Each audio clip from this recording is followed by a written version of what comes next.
Je m'appelle Pierre Michel, je suis donc docteur en droit d'Aix-Marseille Université et j'ai fait ma thèse elle s'intitule Transfert des concepts sociopolitiques dans le droit, le cas du genre.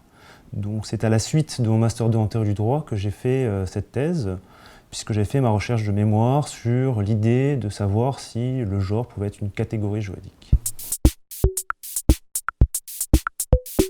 À la suite donc de ce master, l'idée de cette recherche était, d'un point de vue de la théorie du droit, de savoir comment un concept qui n'est pas été construit par le droit, ni par les juristes, puisque les juristes rencontrent souvent des notions, des outils, des concepts qui ne sont ni le fruit du travail du Parlement, ni des chercheurs, donc de la doctrine, ni même de l'inventivité qui existe aussi des magistrats.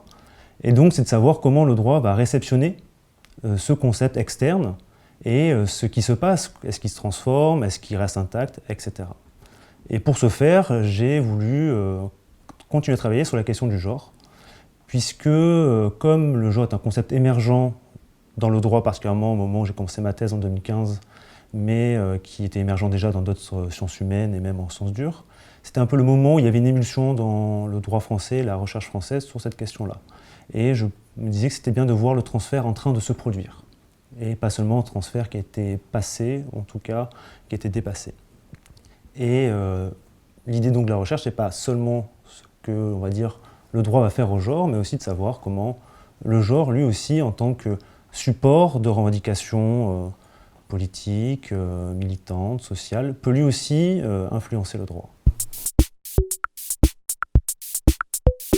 Le concept de genre, déjà, il y a beaucoup d'a priori, d'arrière-pensée sur ce concept, puisqu'il est un peu mis dans les médias, dans les discours de toute science, comme quelque chose de nouveau, qui viendrait bousculer, bouleverser certains de nos acquis, certains de nos piliers de notre société, et cela n'échappe pas au droit, évidemment. Et donc, il est vrai que la question du genre n'est pas une question juridique en soi, c'est une question transversale. Le genre n'est pas un concept juridique, d'ailleurs, ce n'est pas un concept sociopolitique, c'est un concept nomade, c'est-à-dire un concept qui a été pris dans une science, qui voyage d'autres sciences. À chaque fois, il va se charger avec des interprétations différentes. Donc, oui, c'est au cœur de la société. Oui, il y a des évolutions sociales que l'on voit, mais qui sont peut-être aussi des évolutions anciennes qui rejaillissent.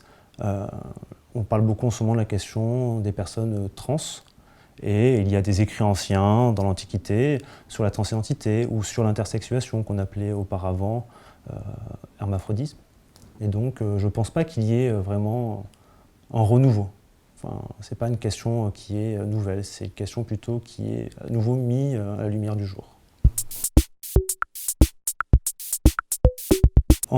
Si on étudie de manière un peu à la lettre le texte du droit, notamment droit de la famille, droit des personnes, mais pas seulement, la question du droit pénitentiaire, la question du droit du sport, eh bien le genre vient en quelque sorte neutraliser des règles qui étaient conçues, fondées sur la différence des sexes. Et donc il y a, on va dire, une tendance à la réduction de ce qu'on appelle des régimes juridiques sexospécifiques. Tout simplement le fait de traiter différents les hommes et les femmes. Donc on avait ça dans tout ce qui était les questions de mariage, les questions du droit de vote, etc. Donc ce n'est pas une question proprement de privatiste, c'est une question plus large. Et il y a donc une certaine neutralisation de ces régimes dits sexospécifiques, où au final, qu'est-ce que l'égalité des sexes ? Eh bien c'est supprimer la différence des sexes dans les régimes juridiques et les catégories juridiques. Mais ça, c'est, on va dire, la partie sur la question, on va dire, homme-femme, égalité des sexes. Là où le genre va encore plus loin, c'est qu'il tend à neutraliser des catégories juridiques, donc typiquement la mention de sexe à l'état civil, que tout le monde a, c'est le sexe dans lequel on est, eh bien les fragiliser en ce moment, à la fois par le fait qu'il y a des personnes qui souhaitent changer de sexe, ce qui a déjà été admis en droit depuis 2016 et auparavant par la jurisprudence, mais aussi parce que des personnes se considèrent comme non-binaires ou d'une autre identité de genre, ce qui fait qu'ils ne correspondent pas aux catégories existantes en droit. Encore plus il y a les personnes qui naissent intersexes, c'est-à-dire des personnes qui naissent à la fois avec un sexe masculin et un sexe féminin, et donc ils sont à la fois hommes et femmes, en même temps ni hommes ni femmes. Donc on ne sait pas où est-ce qu'ils doivent être inscrits, hommes ou femmes. Donc il y a, on va dire, une crise de l'état civil, de manière générale, hein, mais qui est accrue par rapport à la notion de sexe en droit.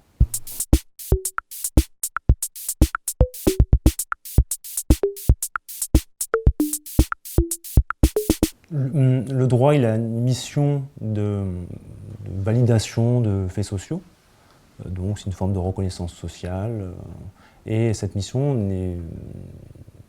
elle ne s'arrête pas à ça. Le droit, il est aussi créateur de normes sociales. Et bon, là c'est le genre, mais on pourrait regarder d'autres exemples. Mais le droit, en disant, pour reprendre ce que je disais précédemment, qu'il n'y a que des hommes et des femmes, en fait, il crée lui aussi des hommes et des femmes en obligeant toute personne qui naît doit être assignée dans un de ces sexes. Donc le genre n'est pas seulement cet objet qu'on dit venu d'ailleurs, souvent qui vient des États-Unis, alors que les Américains disent qu'il vient de France. Il n'est pas seulement cela, il est aussi une construction, il y a une construction du droit, de ce qu'est le genre et de ce que ça implique.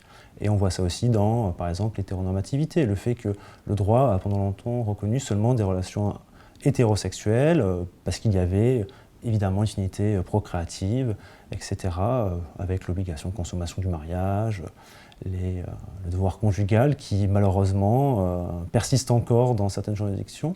Et donc là, le droit, il n'a pas seulement une fonction de reconnaissance, donc, mais vraiment une fonction de création.